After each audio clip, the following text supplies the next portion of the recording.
In the sun-warmed valley of Umeji, a village ringed by orange groves and gentle hills, people measure time not by clocks but by the rhythm of drums, the opening of market stalls, and the laughter of children racing along red-earth paths. That season, joy moved like harmattan wind across the land, because Queen Monarchy of Odaleka had delivered a royal child. In Umeji and the surrounding settlements, the news was a lantern passed from hand to hand, brightening every face. A festival was announced to honor the birth, a day of songs, storytelling, and dances that braided old customs with new hope. Among the many hearts that beat within Umeji was a young woman named Amora. She had a gaze that did not strain to be seen, a softness that hid iron, and a history that the village whispered about without ever fully understanding. Amora's childhood had not been cushioned by tender hands. She knew the weight of being overlooked, the sting of being spoken to only when tasks needed doing, and the coldness of doorways that were not hers. She had learned to hold her chin steady when people measured her worth with narrow eyes. Once, in a march arranged to please older tongues, Amora had been married to a man named Tond. Yet the union existed only as ink on palm leaf records and the memory of a ceremony. Tond never brought her home, never shared a roof, never made space for her in his days or in his nights. In Umeji, where marriage was as much a weaving of two families as it was a pairing of two souls, there were simple truths everyone understood. A husband and wife who never lived as husband and wife had a union empty of life. According to the village's clear and ancient custom, such a marriage was considered void, dissolved by the absence that stretched between them. It needed no quarrel, no court, only the acknowledgement that love and companionship had never begun. Acrobats unfurled their courage. Singers braided notes into a rope that pulled the crowd closer. After a flurry of cheers and laughter, a hush was called for the next performer. Amora stepped forward. At first, she felt the old tremor in her chest, that quick bird-beat of fear that had followed her since childhood. She saw eyes that remembered only the girl who kept to the edges. She also saw a few kind faces, one of the market women who sometimes slipped her an extra piece of fried plantain, an old man who nodded like a prayer. Beyond them, under a carved parasol, sat Queen Monarchy. The queen's face was serene, but there was a brightness in her gaze, the kind of attention that says, "I am truly here." The drums began low. Amora let her feet answer before her voice did. She moved as if the ground itself was leading her, as if every step remembered all the steps she had taken before. Her hands told a story of storms survived and mornings that came anyway. When she opened her mouth to sing, the sound was clear, no tremble now, only truth. She did not sing about herself alone, she sang about anyone who had ever been made small and had learned, quietly, to grow tall within. She sang about the miracle of breath after sorrow, the simple, holy work of not giving up. People leaned forward. In that moment, the festival, meant to celebrate a royal birth, softly shifted and became something larger. It still honored the child, yes, but it also honored the stubborn grace that keeps people walking. The square fell into a stillness that did not feel empty. It felt like everyone was sharing one heartbeat. When the song ended, there was a breath, and then the whole village rose. Palms struck together in a thunder of applause. Children shouted her name. Even those who had not planned to be moved were moved. Drummers lifted a jubilant rhythm and the sound ran like water through streets, washing away the old whispers. There was another voice in the village chorus too, one that clipped and carried, Boma. He was the kind who remembered the taste of gossip longer than the taste of food, a man who filled silences with sharp little stories that always folded others into small shapes. When he spoke of Amora, he did not use her name as a gift, he used it as a tool. Yet even a stock would not name her inner compass, the stubborn glow that would not go out. The festival of first light arrived on a day that opened like a golden calabash. From dawn, the square filled with color, rappers in crimson and indigo, beaded hair catching the sun, elders in white, children with faces streaked in joyful paint. Drummers woke the ground with their palms. Stalls offered peppered fish and roasted plantain. Storytellers rehearsed lines under their breath. The celebration had one purpose: to honor the Queen's new child, a symbol of continuity and blessing. That was the plan written on banners and on the hearts of the organizers. Amara had been listening to the drums long before the announcement of the festival. In the quiet of many evenings, she had taught herself to blend breath with rhythm, to let movement become meaning. She had no teacher, but she listened well, to wine through palm fronds, to women pounding yam, to the distant hum of water in the clay pots. She understood that dance could be a language and that song could carry a person's history without a single word changing place. On the morning of the festival, she wrapped a simple cloth around her waist, fastened with a sash that had belonged to the grandmother who once told her stories on a mat beneath the mango tree. She slipped a small charm under her blouse, a tiny smooth stone that she had held through many hard nights. It was not magic, it was memory and resolve. When the sun stood tall and voices crowded the air, the crier announced the performances. Drums began. Queen Monarchy stood. She stepped down from her seat with a dignity that did not make distance but invitation. She approached Amara with her personal guard, a respectful space behind her. In her hands was a necklace, a finely crafted string of coral and glass beads, threaded through with filaments of gold. It was not merely decoration, it was a symbol of the Queen's recognition and support, a way of saying, "I see you, and I honor what you carry." She placed the necklace around Amara's neck. The beads lay against skin like a promise. "Your courage has blessed us," the Queen said, her voice warm enough to be remembered. "You have reminded us what it means to endure and still bring beauty. Today, we celebrate the royal child, and we celebrate you." The square erupted again. But inside the noise, Amara felt a quiet widen in her chest, a room she had been trying to build alone. She lifted her hand to the necklace, not to show it off, but to ground herself in what it meant. In the days that followed, one kindness made way for another. The Queen sent word that she wished to see Amara privately. In the cool shade of the palace courtyard, where fountains told soft stories and the scent of jasmine drifted like a hymn, they spoke. Queen Monarchy did not rush. She asked about Amara's life and listened as if each answer was a verse in a song she treasured. Amara spoke of her lonely childhood, of knowing how to work hard without expecting praise, of the marriage to Ton that never became a home, never shared a bed, never shared bread. She spoke without bitterness because bitterness had no power to change the past. She spoke with clarity, because clarity is a form of respect for oneself. The Queen's eyes softened. "A child should not have to mother herself," she said at last. "A woman should not have to prove that her absence from a man's house is not her failure when he never made room. If you will allow me, I will stand where no one stood. I will be the mother you did not have." These were not words spoken for effect. In Odaleka, the Queen's promise held the weight of law and the warmth of family. Formal steps were taken, not with coldness but with care. Elders were consulted, as was custom. The matter of Amara's marriage was examined, no union had been lived, no home had been built, no vows had taken root in daily life.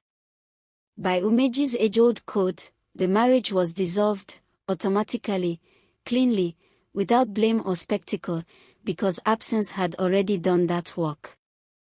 The village council recorded what everyone already knew in their bones: A marriage that had never existed in practice could not hold a woman's future in chains.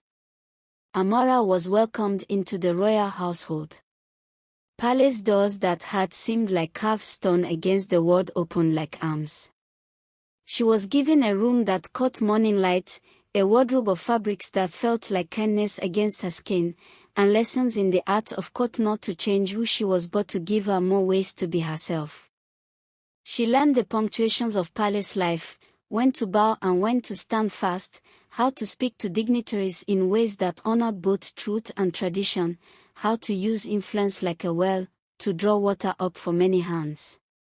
People began to address her as Princess Amora, for adoption in Odaleka was not a thin paper, it was a binding of lives.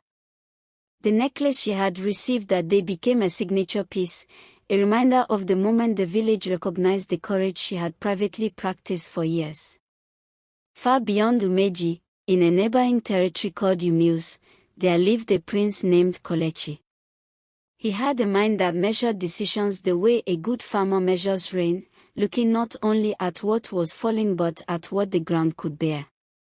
He had been present at the Festival of First Lights with a small delegation, seated among visiting nobility. From his place, he had watched the young woman on the stage and felt the undeniable tug of recognition. Not that he knew her, but that he knew the truth in her. After the celebration, as noblemen do, he inquired discreetly about the performer.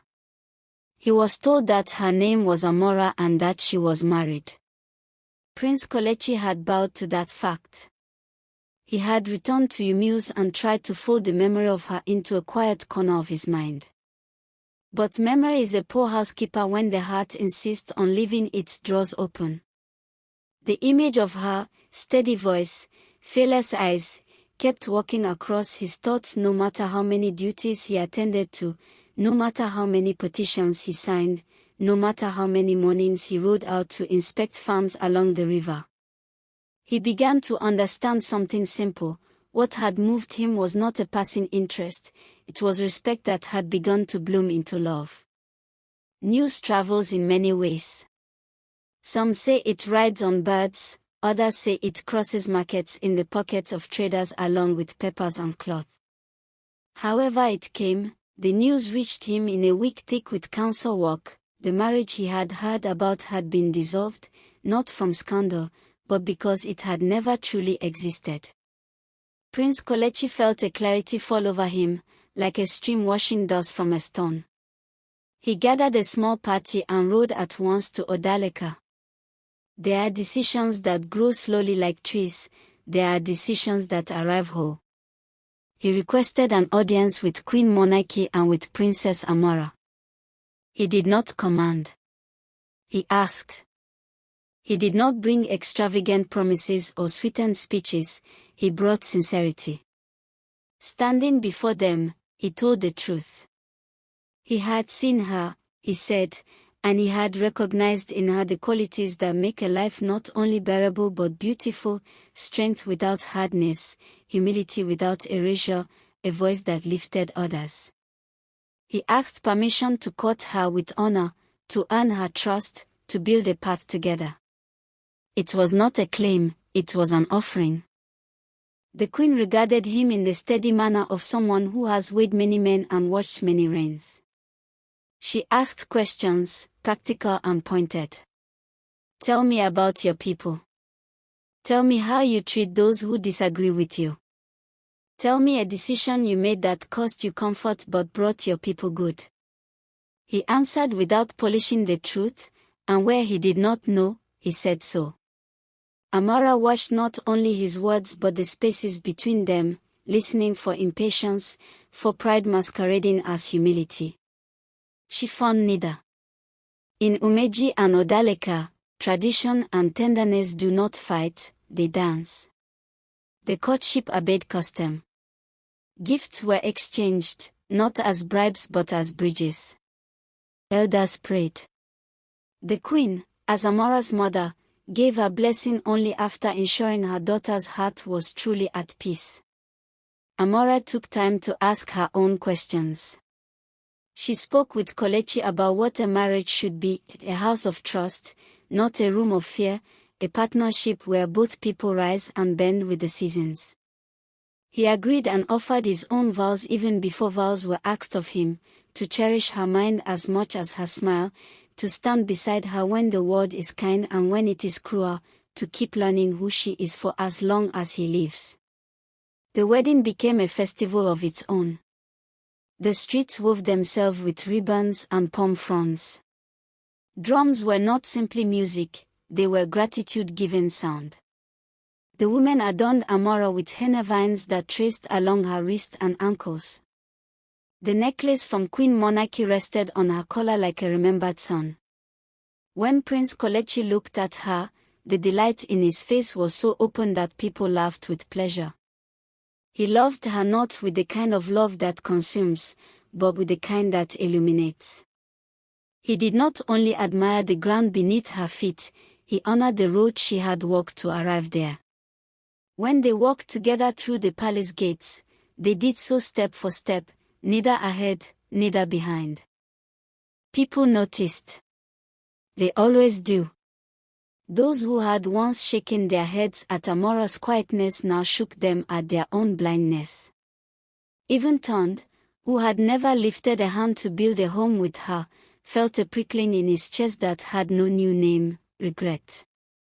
Boma, who had sharpened his tongue on other people's lives, found that on this subject, his words broke in his mouth. Envy greened their thoughts, but it could not taint the truth. Life had opened for Amora, not because she had been fortunate in some shallow lottery, but because she had never surrendered her dignity even when recognition refused to meet her halfway. Marriage did not close Amora's life, it widened it. In the palace, she began projects that sprang directly from the ache of her past. She founded a school of song and dance for village children who had stories but not stages. She created a fund for young women who needed safe lodging while they trained in trades.